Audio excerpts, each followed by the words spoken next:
उसमें अब जाति को लेकर के अब विशेष टिप्पणी होने लगी। देखिए, मैं बहुत ऐसी कोई बात नहीं कहना चाहता हूं जिससे माहौल बिगड़े, लेकिन ये बात आपको स्वीकार करनी पड़ेगी। जितने लोग हैं, मैं जितने चैनलों को देख रहा हूं या यूट्यूब पर या कहीं ना कहीं, सबसे ज्यादा जातिवादी अगर कोई पार्टी है तो वो भारतीय जनता पार्टी। ये आज मैं पहली बार नहीं कह रहा हूं, इससे पूर्व में भी मैंने कहा कि सबसे ज्यादा जातिवादी पार्टी कोई है तो वो भारतीय जनता पार्टी है।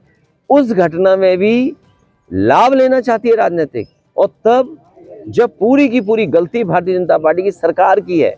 कभी कोई पूछे जाकर के कि जो परिवार थे उन्होंने कितनी बार दरखास्त दी, कौन अधिकारी नहीं था जिसके सामने वो गए ना हो न्याय के लिए, लेकिन न्याय क्यों नहीं मिला?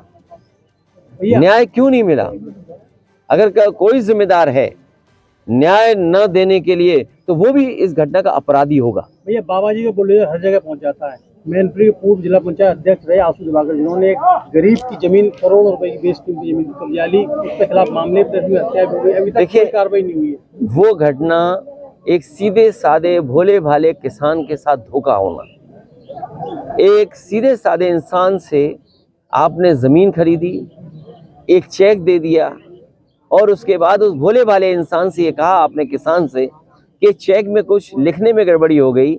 आपने उससे 6 करोड़ का वापस ले लिया और उस चेक को फाड़ दिया आपने। इससे ज्यादा कानून व्यवस्था को लेकर के जो जीरो टॉलरेंस की बात हुई थी, क्या हो सकता है बताओ? और फिर वो बचा कौन रहा है उसको? मुख्यमंत्री खुद बचा रहे हैं, डिप्टी सीएम खुद बचा रहे हैं। जिसको मुख्यमंत्री बचाएगा उस पे क्या अन्याय होगा, क्या न्याय मिलेगा उसको, परिवार को? वो सोचो। ये जो घटना कानपुर वाली है, इसमें कोई और नहीं बचा रहा है, मुख्यमंत्री और डिप्टी सीएम बचा रहे हैं, क्योंकि उनकी जानकारी में ऐसी घटना हुई है। और सोचो, वो तो डॉक्यूमेंटेड है। आपने चेक दिया, आपने चेक वापस ले लिया, रजिस्ट्री में उस चेक का नंबर है, उसके बावजूद भी आपको क्या चाहिए सरकार को? सोचिए। 5 राज्यों में चुनाव का ऐलान किया जा रहा है। अब हम और आप लोग बैठे हैं यहाँ, तारीख आ गई होंगी जहां समाजवादी पार्टी का संगठन है, समाजवादी पार्टी वहां पर बीजेपी को हराने के लिए काम करेगी। बहुत जल्दी मैं समझता हूँ उसका भी निर्णय हो जाएगा।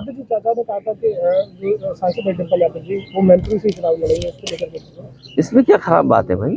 पार्टी जब बैठेगी, तय करेगी। यहाँ समाजवादी पार्टी लड़ेगा, सवाल नाम का नहीं है, समाजवादी पार्टी लड़ेगी। अच्छा, इजराइल और हमास में जो युद्ध चल रहा है उसमें कुछ देश तो इजराइल का समर्थन कर रहे हैं और जिसमें भारत भी है। देखिए, बड़ा सवाल यहाँ मत पूछो।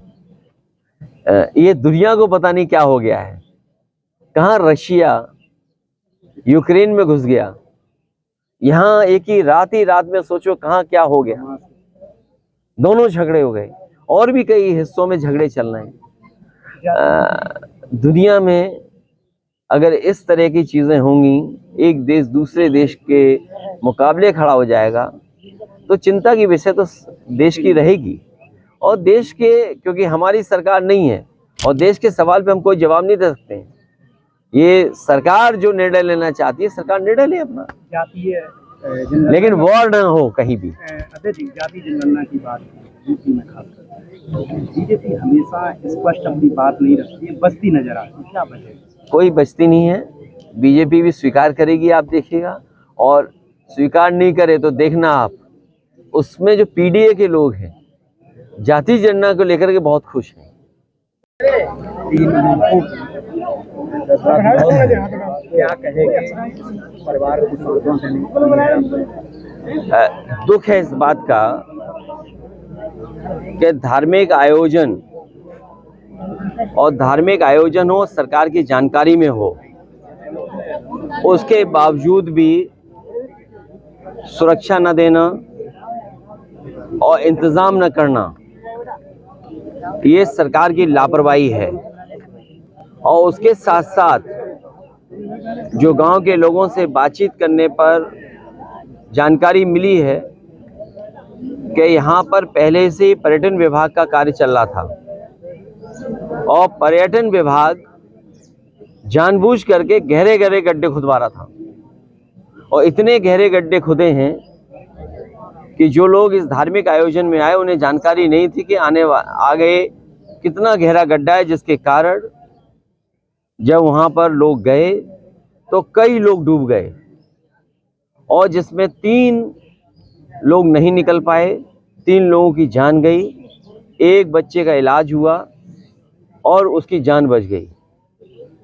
सवाल ये है कि अगर सरकार का वहाँ कार्यक्रम चल रहा था या कोई कार्य योजना थी तो बोर्ड क्यों नहीं लगाया? और सरकार के लोगों की जिम्मेदारी बनती थी जानकारी देने के लिए लोगों को कि यहाँ पर पहले से कार्य चल रहा है, इस क्षेत्र में आप ना आगे बढ़ें या इस क्षेत्र में ही आप अपना धार्मिक कार्यक्रम कर लीजिए। ये सरकार तो वो है जो दावा करती है कि धार्मिक आयोजनों की पूरी सुरक्षा का इंतजाम होगा। इससे पहले भी मुझे याद है, मैं मेरठ के कांवड़ियों के परिवारों से मिला था, जिन कांवड़ियों के परिवारों के सदस्यों की जान गई, वहां पर भी पूरी लापरवाही थी, क्योंकि सरकार के मंत्री, मुख्यमंत्री खुद, प्रमुख सचिव गृह, डीजीपी या सुरक्षा को लेकर के सब इंतजाम किए गए थे और यहां तक कि मुख्यमंत्री खुद फूल बरसा रहे थे, उसके बाद जान चली गई। तो ये सरकार की जिम्मेदारी थी, सरकार को इनकी मदद करनी चाहिए और अगर धार्मिक आयोजन में किसी की जान गई है तो सरकार को आगे आकर के मदद करें, इनकी परिवार को सरकारी नौकरी भी देने का काम करें। परिवार को 4 लाख रुपया आम आदमी के लिए अनुदान करके एक फ्री कर लिया गया है, क्या आम आदमी की यही कीमत है?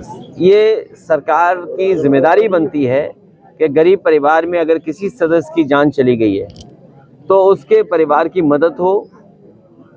जान की कीमत पैसा नहीं हो सकता, ये सरकार की जिम्मेदारी थी सुरक्षा देना। इसीलिए मैंने कहा कि जहां 4 लाख पर्याप्त नहीं है, सरकार को और मदद करना चाहिए। हम तो विपक्ष में हैं, पार्टी हमारी सत्ता में नहीं है, उसके बावजूद भी इन परिवारों की हम लोग 1-1 लाख रुपए की मदद कर रहे हैं। मुझे याद है कई बार ऐसी घटनाएं अगर सरकारों में हुई होंगी, अगर मदद करने की बात आई होगी तो समाजवादी पार्टी ने बढ़ चढ़ करके कभी खजाने को गरीब के लिए नहीं रोका होगा, ज़्यादा से ज़्यादा मदद की होगी। लेकर चला गया, क्या कहेंगे? वो कल हमारा आयोजन है, उसके लिए नेताजी यहाँ के परिवारों से जुड़े रहे और नेताजी वो नेता रहे जिन्होंने लोकतंत्र, समाजवाद और सेकुलरिज्म को बचाने का काम किया।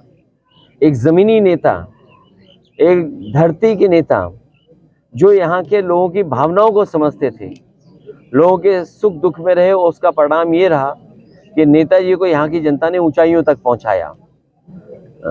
हम लोग उन्हें याद करते हैं और ऐसे नेता कभी कभी धरती पर आते हैं। हम लोगों को उन्होंने रास्ता दिखाया, न केवल हम समाजवादियों को बल्कि राजनीति में एक नई दिशा दी उन्होंने, इसलिए उनको हमेशा हम लोग याद करेंगे। आज क्योंकि मान्यवर काशीराम जी को भी हम याद करते हैं कि जिनका योगदान दबे कुचले शोषित वंचित लोगों को जगाने में लगा रहा।